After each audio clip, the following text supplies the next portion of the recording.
And the 5th BMW Compact Cup race gets underway then, and it's a reasonable start from our onboard camera, Louis Tunmore, but it's a great start from Andrew Chang, who starts from 3rd on the grid. He's up on the inside of not just Elliot Dunmore, but also Paul McErlean as they head into Cops for the first time. Then it's Chang on the inside, Dunmore from pole position, backs out of it, but leading though, it's Paul McErlean. He went right round the outside then, and he leads on. Now we can go on board with Elliot Dunmore, who's trying to draw up alongside Andrew Chang for 3rd position as they head down into the Beckett's complex for the first time then, and up on the inside of Chang he comes Dunmore, but in turn Chang's up on the inside of McErlean as they head through the corner for the first time then, and now they head onto the Wellington Straight. And it's side by side for the lead. We can't quite see Paul McErlean, but he is alongside Andrew Chang. He's actually behind Andrew Chang now. So Andrew Chang leads the way. McErlean trying to come round up on the inside as they head into Brooklands for the first time. They're past the BRDC Grandstand Ray. Now they go 3 wide for the lead. That's round the outside. Attempts Elliot Dunmore, who runs out for road though. Gets the car a bit sideways, and Paul McErlean leads then. So he leads the way still then from Andrew Chang, and Elliot Dunmore is in 3rd position. So as they went 3 wide into Brooklands in the end, there was no change. So the cars now head down the stop finish line. They will do once they're finished with Woodcote, and Andrew Chang just about staying in front of Elliot Dunmore then, as they cross the line to complete the first lap of this 13 minutes plus 1 lap race here on the Silverstone National Circuit. And here up on the inside line, attempted the car of Elliot Dunmore, couldn't get past Andrew Chang at this time then in this new 70 Motor Club Gas Shocks BMW Compact Cup, but now bringing down alongside the 2nd position as they head into the King Cup Maddox before breaking for Brooklands. It's Elliot Dunmore to take 2nd position then. He gets that position away from Andrew Chang in the number 53 machine. So it's the number 4 car of Paul McErlean that leads. Now though, look at this, the 53 of Andrew Chang. If you look in the rear view mirror, you can see him drawn up alongside, and now he's alongside the car of Elliot Dunmore as they head down into Brooklands. They pass the RDC Grandstand once again, and Sang backed out of it then, so Elliot Dunmore stays in P2 as they now head down to Luffield. Now the first of the Stock Catch Class B cars, they will get to the Stock Catch Class B cars 30 seconds earlier than the BMW Compact Cup. The 2 championships share in the grid. Now they can draw up alongside for Woodcote. McErlean first, and then here comes the car of Elliot Dunmore. They now cross the line to complete the 2nd lap of the race. They head under the Silverstone Code UK banner and head into Cops on the fastest corners in British motorsport. And running onto the curb there is Elliot Dunmore, as now we're going to get a bit more traffic to deal with in the terms of the Stock Catch Class B machines. Onto the brakes, and now up on the inside as they head into Beckett, goes the car of Dunmore. He's through. So Elliot Dunmore leads now, but Paul McErlean gets a better run onto the Wellington Straight. The 2 cars will go side by side, I think, again. And indeed they have there. You can see Elliot Dunmore's car just losing out on the straight line speed here due to Paul McErlean getting the better exit to the corner. Now into Brooklands they go then, and he's McErlean back in the lead as we go sideways. Elliot Dunmore getting very sideways, and he gets trying to go right around the outside for the lead, and he does as they head into Luffield. It's it back into the race lead then for Elliot Dunmore. Great piece of driving there.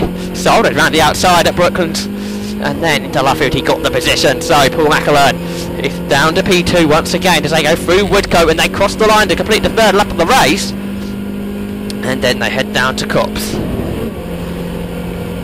and then they turn through the right-hander. Still Dunmore that leads, both cars running 2 wheels over the curb. And now they head down to the Beckett's corner, and then they can cut away from the Grand Prix circuit and head onto the National Circuit. And they head through Beckett's, and then they head onto the Wellington Straight.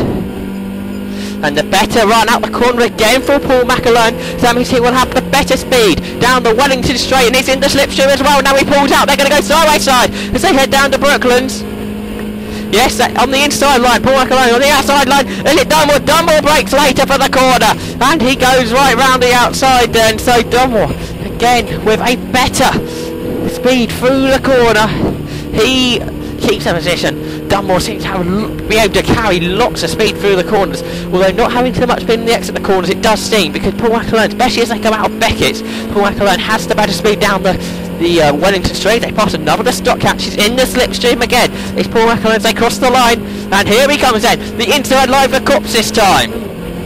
I don't think he's quite close, quite far enough alongside there, only the rear bumper of Dunmore and the front bumper of McErlean that were side by side. So now then they head down to Mackett's and Beckett's again, and again here comes Paul McErlean trying to come through, but he cannot do it. It's still Dunmore that leads. He's much later on the brakes, but he goes really sideways. The car is still sideways, and still sideways. A great save from Elliot Dunmore, but this may well lose him the race lead, because now McErlean is alongside him as they head down the Wellington Straight. They will go underneath the Silverstone Bridge, and we can't quite see who's in front. I think the two cars are side by side, but great piece of car control from Elliot Dunmore. He's back on the inside line again. He goes back to the lead, and he's sideways again. The car hitting about a 45-degree angle through the corner, and still goes in front then. So Elliot Dunmore leads the way as they head through Luffield with about 6.5 minutes plus 1 lap on the clock. Because remember, the stock catches started 30 seconds earlier, and the stock catches is where the timer will be on. But here across the line, and for the 5th time, and in the slipstream again of Dunmore, is Paul McErlean. Through Copse they go then. In the last lap we saw some great car control from Elliot Dunmore, not just through Beckett's, but also through Brooklands. So let's see what happens this time as the cars go under braking through that kink at Maggots, and then they turn through the corner at Beckett's. Dunmore much smoother this time through. Who's got the better exit to the corner, and then hopefully for them the better speed down the straight? Well, it looks pretty even, but then the slipstream comes into effect as the cars are on full throttle down the Wellington Straight. Who's going to have the advantage then? Well, it's Elliot Dunmore still that leads the way as they head through Brooklands. Really quick corner, of course nowadays being used on the British Grand Prix in that configuration. It used to be when we used back on the Grand Prix circuit, and of course the new Silverstone Arena circuit, using the Wellington Straight, which always used to be called the National Straight when it used to be for national racing, but that is not the case anymore. So we crossed the line for the 6th time, and it's still Dunmore that leads. About half a second, I'd say, is the gap between the two cars. Andrew Chang still sitting in 3rd position behind these two, by the way. And it's Elliot Dunmore, Paul McErlean battle has been the focus for the race, it has to be said. They go onto the brakes then. They go through the right-hander at Beckett's. A lot more curb being taken by McErlean. Elliot Dunmore finds the exit of the corner a lot sooner than McErlean does, but McErlean a lot closer than last time, as now he's in the slipstream, and now he pulls out the slipstream. The two cars will try and go side by side as they head into Brooklands, and they're just about, but I think Dunmore's just about got the advantage, and he seems to be late on the brakes as usual into Brooklands, and he has gone right round the outside again and just about stays in front. Now they turn through the right-hander at Luffield,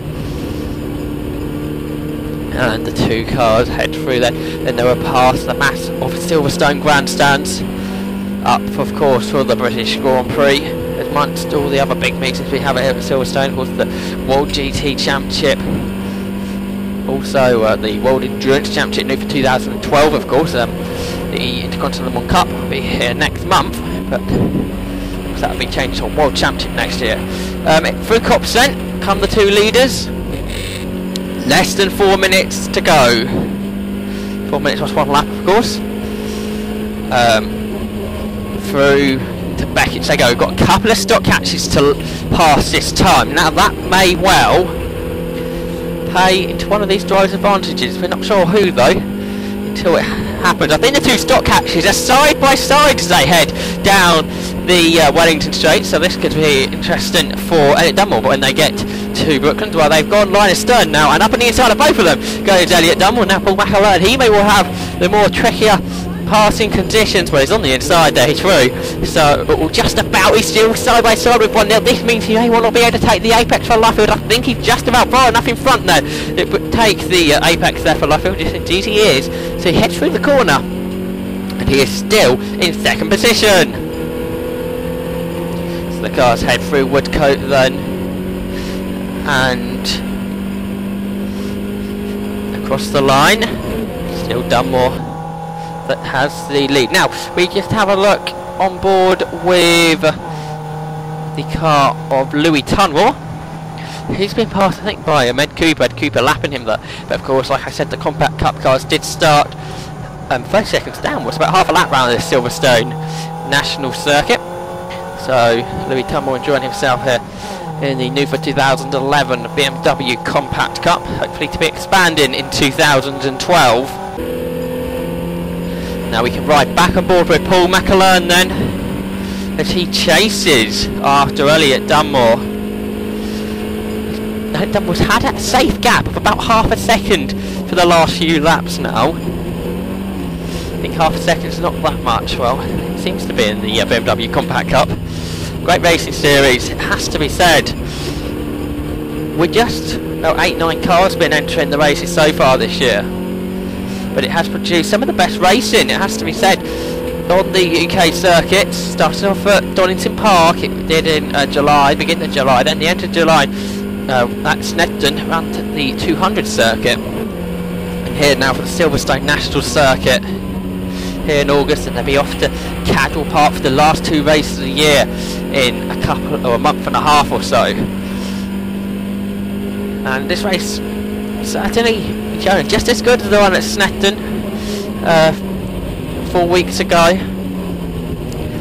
where we saw 4 of them actually battling for the lead there here at Silverstone. The Elliot Dunmore Paul McErlean battle really proving how good club racing is in the UK. Now in the slipstream, Paul McErlean, here he comes then. He looks inside, decides against it. Look how late though on the brake Elliot Dunmore is for Brooklands. Superb driving from him. And is he going to get the car a little bit sideways? I think he did there, but lost him a bit of speed. So McErlean gets back onto the tail of Elliot Dunmore with the number 69 car. And he heads through Luffield. Continuing the slipstream with very little time to go. I think it'll be the 1 lap board next time by, so Paul McErlean will have to start to think about a way to get through, and he certainly is, because he's closing in on the slipstream. So they head down to Copse Corner then, and not really an overtaking opportunity, so he sits right down the slipstream. The pole man Elliot Dunmore still leads. He didn't make a very good start, if you remember. Great start from Andrew Chang, who took second position at the time. But Elliot Dunmore fought his way back through the field to take the race lead, and he's held it ever since, even with these sideways moments he's been having. Very entertaining for television and for the spectators, and I'm sure it's been entertaining for Paul McErlean watching it. And now here he goes though. He doesn't want to be watching him go sideways anymore, because he wants the race lead as Paul McErlean. He goes up on the inside into Brooklands, but Dunmore continues to lead. He gets sideways again. So does McErlean. So McErlean getting to watch him go sideways once more then, as they now head into Luffield. And it's still Elliot Dunmore that leads the way. And I think we're going to get the last lap board this time then. Stock catchers have already had it. So it'll be the last lap board then for the Compact Cup cars. This is gonna be a superb last lap, I am sure, as they now head down into Copse. Got won the stock catchers. I think they've passed that one already, so it's the second time they've gone past him. And now Dunmore perhaps was a little bit more cautious there, because McErlean's going to try and come up alongside him. He is, as they go into Maggots, side by side almost, but quicker through the corner, and then late on the brakes as Elliot Dunmore, so he stays in the race lead as they head through. It's a much more smooth Elliot Dunmore there, but again it's a better exit to the corner for Paul McErlean. So now they head down to the last real overtaking opportunity on the lap. Is Paul McErlean going to make the pass? Here he comes, and up on the inside line again, but is he close enough? Because no, he's not on the brakes. They are, and it looks like Elliot Dunmore's on his way to victory, but he mustn't get it too sideways because Luffield could be an overtaking opportunity if Paul McErlean wants it to be. But no, Dunmore very smooth on this last lap, it has to be said. So it looks like as they exit Luffield for the final time, it's going to be the checkered flag for Elliot Dunmore, and there he goes, he wins his first ever time of victory for Elliot Dunmore.